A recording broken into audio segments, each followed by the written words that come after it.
Hola, ¿qué tal? En este video vamos a estar viendo cómo crear una tabla en una base de datos usando SQL Server, ¿ok? Entonces empecemos por abrir una nueva ventana para escribir el código. Una forma es darle clic derecho aquí en la carpeta de tablas, te vas a nueva y le das en tablas, ¿ok? En tabla, y ahí puedes poner el nombre, el tipo y si admite nulos o no. Y abajo pues ya vendrán también las características, pero yo les recomiendo que mejor aprendan a usar el código porque aparte de que es más, o sea, tienes más control sobre las cosas, sabes bien qué está pasando. Cuando te vas a conectar a base de datos que no están en tu misma ubicación, es decir, por ejemplo, en mi caso estoy en México, ¿no? Y si me conecto a una base de datos que está en Asia o en Europa, la conexión es muy lenta, o bueno, puede ser lenta. Y usando justamente la interfaz de usuario para poder hacer cambios, crear tablas, etcétera, se vuelve muy lento todavía más. E incluso a veces no utilizo yo SQL Server y utilizo otro programa. Pero bueno, sí le veo yo mucho beneficio en estar usando código. Aparte de que sí es más entendible qué es lo que está pasando, ¿no? La sintaxis. Entonces empecemos. Para crear una tabla hay que empezar con las palabras clave create table.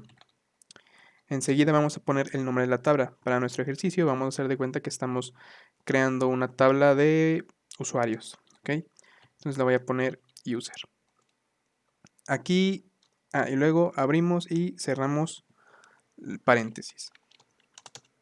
Adentro del paréntesis van a ir las columnas que nosotros vamos a poner en esa tabla. Aquí me está marcando error porque user es una palabra reservada. ¿Ok? O sea, se usa para algo dentro de SQL Server, entonces vamos a ponerla entre corchetes y ahora sí vamos a dedicarnos a meter las columnas. Todas las tablas deberían de tener como buen estándar una columna que sea su llave primaria. En nuestro caso vamos a ponerle ID, vamos a poner que sea de tipo entero, puros números, y como es nuestra llave primaria vamos a ponerle que sea no nula. O sea, esa tabla siempre debe de tener algún valor, ¿ok? No podemos dejar ningún registro nulo. Después, para la siguiente columna, cada vez que vayamos a pasar a la siguiente columna le vamos a poner coma. Luego vamos a poner, no sé, a lo mejor el nombre.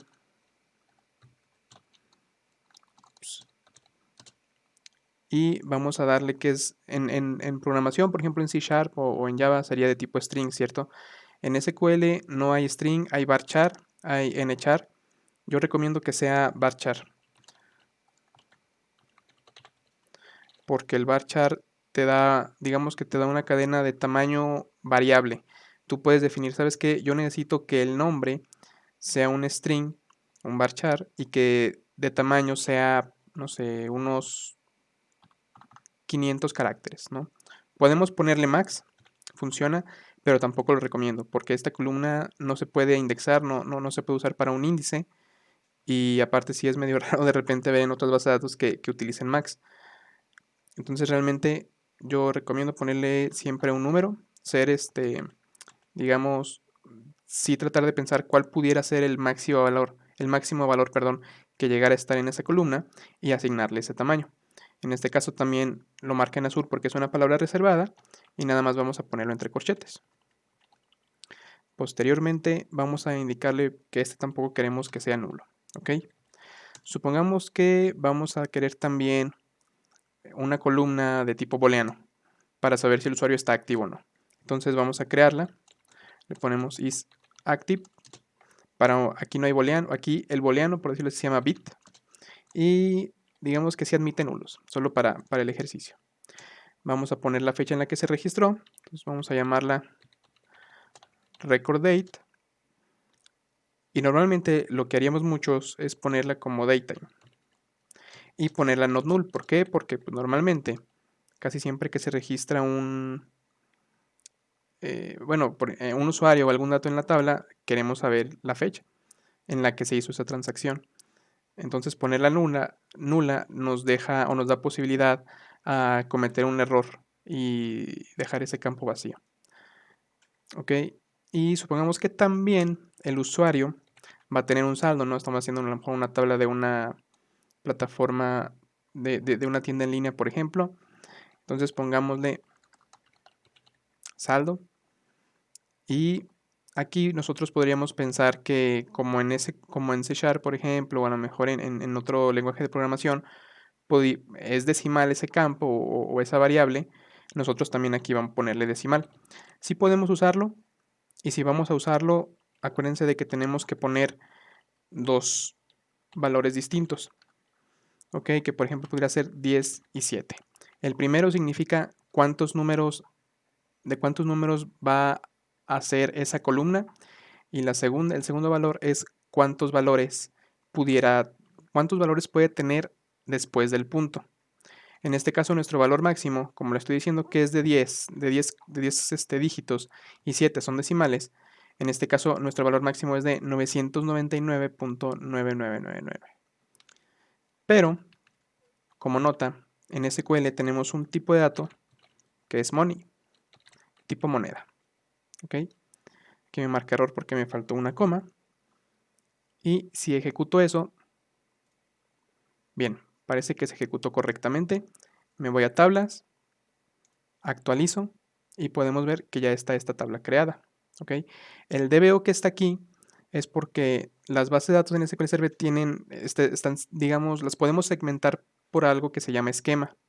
De esa forma, cuando tenemos una aplicación bastante grande y tenemos muchas tablas, es una buena práctica crear un esquema para cada tipo de proceso o agruparlas de manera lógica, que sea más sencillo para nosotros reconocerlas, que sea más sencillo identificar a qué proceso pertenece, e incluso se le puede dar permisos a cada esquema, pero pues ya eso es un poco más avanzadillo. Ok, entonces si quisiéramos consultar los valores de la tabla, solamente hay que escribir select from y de la tabla user. Vemos que no tiene nada, ¿ok? Vamos a insertar un dato, nada más para hacer una prueba.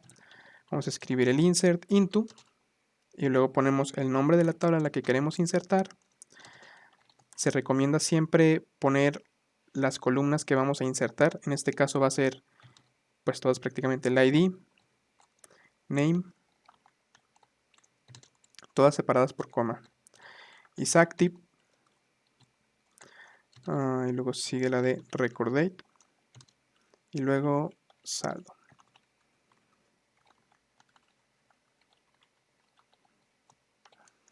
Y después vamos a ponerle la palabra values. Abrimos y cerramos paréntesis. Aquí me faltó abrirlo. Y vamos a meter ahora, no, si lo abrí, está acá. Y vamos a meter los valores de cada columna. Entonces la primera columna es ID, vamos a meter el 1. Para la siguiente columna, que es name, en nuestra fila de aquí arriba, vamos a meter el nombre, Juan. Si está activo o no, es un booleano, entonces vamos a ponerle un 1. Para el record date hay una función en SQL Server que se llama getDate, que nos da la fecha actual. Para corroborarlo, hacemos un select a la función getDate y nos da la fecha y la hora del servidor, ¿ok? Posteriormente sigue el saldo, y como es de tipo moneda, el tipo de dato vamos a meterle que son 80 pesos, 80.50, ¿sale? Corremos esto, se insertó correctamente, hacemos el select para ver los valores y ya tenemos nuestros datos. Ahora, hay unos tips, por decirlo así, o algunas notas que debemos de tener presentes. El primero es que las tablas, como les dije, deben de llevar una llave primaria, pero no solamente por poner el ID, una columna que diga ID ya es llave primaria. Tenemos nosotros que declararla. ¿Cómo se declara? Poniéndole, o más bien escribiendo alter table, ponemos el nombre de la tabla, no importa si es mayúsculas o minúsculas, al final de cuentas es la misma tabla, el mismo objeto. Le ponemos que agregue un nuevo constraint y luego ponemos, yo en mi caso, cuando defino llaves primarias, siempre le pongo pk bajo y luego el nombre de la tabla. De esa forma me es fácil ver cuando me voy acá abajo a índices y a estos folders, o incluso cuando hago un select para ver todos los índices de la base de datos, me es fácil diferenciar cuál es la llave primaria de qué tabla, cuál es una llave foránea, y etcétera. Después vamos a indicarle que esta va a ser nuestra primary key. Y vamos a decirle que el campo, que va a ser nuestra llave primaria en esa tabla, va a ser el ID. Nada más para que vean el cambio. Aquí ahorita nuestras columnas, todas son, todas se ven igual, ¿ok? No hay nada de llaves y no hay nada de índices. En cuanto yo creo esto, lo ejecuto, actualizo la tabla. Vemos ahora que el ID tiene una llavecita indicando que es nuestra llave primaria, incluso ahí dice PK. Y en keys tenemos justamente la llave primaria que acabamos de crear, este nombre de aquí, indicando que es la llave primaria. Y aquí en índice tenemos también el mismo nombre que le dimos, porque normalmente la llave primaria se crea como un índice cluster en la tabla en SQL Server. Ya eso es más avanzado, también ya luego lo estaremos viendo. Ahora, hay otra forma, de esta forma ustedes vieron que nosotros insertamos un número entero en la columna de la tabla. Pero ¿qué pasa si nosotros quisiéramos que la base de datos manejara eso por nosotros? Bueno, pues nada más tendríamos que agregarle aquí, después del entero, en la columna que queremos que sea administrada por la misma base de datos, que sea identity. Con esto le estamos diciendo a la base de datos que queremos que incremente, que la base de datos maneje esta columna y que la incremente automáticamente. Entonces nosotros no tenemos que hacer esto. Lo eliminamos y ahorita lo vamos a probar. El siguiente dato que quiero comentarles es que, como pueden ver aquí, nosotros tenemos el record date, que sí nos da la fecha y nos da la hora, minutos, segundos y milisegundos, lo cual está bien. Si quisiéramos nosotros sacar la fecha en la que se hizo alguna transacción o en que se registró algo, funciona perfecto. El problema viene cuando nuestros sistemas van a ser usados en diferentes zonas geográficas, ¿ok? Porque imagínate que nosotros a lo mejor estamos en México ahorita o estamos en esta zona horaria, y si nuestro sistema va a ser usado en Europa o en Estados Unidos, a lo mejor en la costa este, y nosotros estamos en el centro de México, pues va a haber 1 o 2 horas de diferencia, y entre continentes pues más. Y si nosotros nada más tenemos este dato, va a ser muy difícil poderle mostrar al usuario realmente cuál fue la fecha real, porque, por ejemplo, ahorita nos muestra que son las 22, o sea, las 10:59, pero realmente en China yo creo que ha de ser las 12, 11 de la mañana. ¿Ok? Entonces lo que tenemos que hacer aquí, yo sí lo recomiendo mucho, es que en lugar de daytime, pongan daytime offset. Con este cambio ahorita vamos a ver que de esto va a cambiar a una fecha y aparte le va a poner cuántas horas hay de diferencia. ¿Ok? Y vamos a eliminar la tabla. Ponemos un drop table, ponemos el nombre de la tabla, lo corremos, se eliminó, refrescamos para ver que así fue, es correcto, y volvemos a crear la tabla. Seleccionamos ya con nuestro campo identity, ya con nuestra, y diciendo que es llave primaria, ya con nuestro datetime offset. Ok, se creó de nuevo, refrescamos, vemos que aquí está, vemos que tiene otra vez las llaves primarias. Y ahora, en lugar de, vamos a cambiar, en lugar de decir datetime offset, perdón, en lugar de decir getDate, vamos a ponerle sys datetime offset. Que lo que nos da es justamente la fecha y hora, más aparte la diferencia en horas de la zona horaria. Seleccionamos para ver y pueden ver que está el valor de Juan, está 1 porque está activo, aquí está la fecha, pero como les comenté, podemos ver que tiene la zona horaria, que en mi caso es de -5 horas, y también tenemos el saldo, ¿ok? Ya quitamos el ID aquí, entonces ¿qué pasa si lo corro esto de nuevo? Se inserta, hago el select para ver cuál es el resultado, y ya nuestro ID se incrementó automáticamente en 2.